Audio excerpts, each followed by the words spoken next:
அடடா, நம்ம மீனா ஸ்கூட்டர் காணாம போச்சேன்னு கவலைப்பட்டுகிட்டு இருந்தப்போ முத்து என்ன பண்ணாரு தெரியுமா? சட்டுன்னு ஒரு புது எலக்ட்ரிக் ஸ்கூட்டர் ஒன்னு வாங்கிட்டு கொடுத்தாரு. புது ஸ்கூட்டரையும் வாங்கிட்டு நேரா கோவிலுக்கு கூட்டிட்டு போய் பூஜையெல்லாம் போட்டுட்டு, மீனா போயிட்டு ஒரு ரவுண்ட் வந்துடுன்னு சாவிய கொடுத்தாரு. மீனாவும், ஏங்க நீங்க இல்லாம எப்படின்னு சொல்ல, அப்புறம் என்ன, 2 பேரும் புது ஸ்கூட்டர்ல ஜாலியா ஒரு ரைடு கிளம்பிட்டாங்க. அப்படி சந்தோஷமா போய்கிட்டு இருந்தவங்கள வழியில டிராபிக் போலீஸ் மறிச்சிட்டாங்க. அடங்கப்பா, என்னடான்னு பார்த்தா 2 பேரும் சரியா ஹெல்மெட்லாம் போட்டுதான் வந்தாங்க. ஆனா புது வண்டிக்கு போட்டிருந்த மாலை நம்பர் பிளேட்டை மறைக்குதுன்னு சொல்லி அபராதம் கட்டணும்னு சொல்றாரு அந்த போலீஸ். ஐயோ, என்னங்கடா இது, புது வண்டியில வர்றதே ஒரு கஷ்டமா இருக்குதேன்னு 2 பேரும் பேசிக்கிட்டு இருக்கும் போதே அந்த இடத்துக்கு அருண் வந்துட்டாரு. என்ன பிரச்சனைன்னு அருண் கேட்க, போலீஸ் நடந்ததை சொல்ல, உடனே அருண், ஐயோ சார், இதெல்லாம் அவ்வளவு பெரிய தப்பு இல்லை, அவங்கள விட்டுடுங்கன்னு சொல்றாரு. ஆனா நம்ம முத்துவோ, அதெல்லாம் இல்ல சார், எவ்வளவு அபராதமோ சொல்லுங்க, நாங்க கட்டிடுறோம்னு வீராவேசமா பேச, அருண், வேண்டாம் வேண்டாம், நீங்க கிளம்புங்கன்னு சொல்லி அவங்கள அனுப்பி வச்சாரு. அடடா, அருண் இந்த அளவுக்கு ஹெல்ப் பண்றாரேன்னு மீனா மனசுக்குள்ள ஒரு சந்தோஷம். அங்கிருந்து நேரா எங்க போனாங்கன்னு பாக்குறீங்களா? ஸ்ருதியோட புது ரெஸ்டாரண்ட் திறப்பு விழாவுக்கு தான்.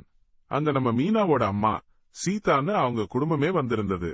இத பார்த்த விஜயாவுக்கு சுத்தமா பிடிக்கலை.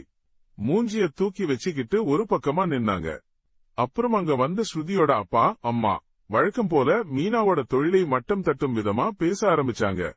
ஆனா நம்ம மீனா அசரல. யாரை பார்த்து நீங்க என்ன பேசுறீங்கன்ற மாதிரி தக்க பதிலடியை கொடுத்ததும் ஸ்ருதியோட அப்பாவுக்கு ஒன்னும் புரியல. அப்புறம் என்ன, ரிப்பன் கட் பண்ணி ரெஸ்டாரண்ட ஓபன் பண்ணாங்க. எல்லோரும் ஸ்ருதிக்கு வாழ்த்துக்களை சொன்னாங்க. இந்த திறப்பு விழாவுக்கு விஜயாவுக்கு டாக்டர் பட்டம் வாங்கி தரப்போறதா இருந்த கோகிலாவும் வந்திருந்தாங்க. அவங்க மீனாவை பார்த்து பேச ஆரம்பிக்கும் போது ஒரு உண்மையை சொன்னாங்க. உங்க அம்மா கடையை மீட்டு கொடுத்தது யாரு தெரியுமா மீனா? முத்துதான்.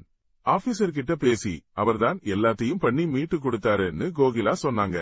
இத கேட்டதும் மீனாவுக்கு ஒரே அதிர்ச்சி. அப்போ அருண் இதெல்லாம் பண்ணலையான்னு வாய் பிளந்து நின்னாங்க.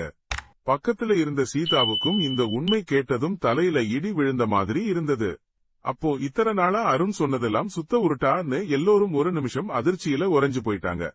அப்புறம் என்னங்க, நேரா முத்துகிட்ட வந்து, சாரி முத்து, என்ன மன்னிச்சுடுன்னு சீதா கதறி அழ ஆரம்பிச்சிட்டாங்க. அடடா, அருண் இந்த அளவுக்கு ஒரு பொய்யை சொல்லி எல்லாரையும் ஏமாத்திட்டு இருந்திருக்கானே, இனி அவனோட நிலைமை என்ன ஆக போகுதுன்றதை பொறுத்திருந்துதான் பார்க்கணும். ட்ரெண்டிங் நண்பன் சேனலை சப்ஸ்கிரைப் பண்ணுங்க. இந்த வீடியோ பிடிச்சிருந்தா லைக் பண்ணுங்க, ஷேர் பண்ணுங்க. அடுத்த வீடியோல பார்ப்போம்.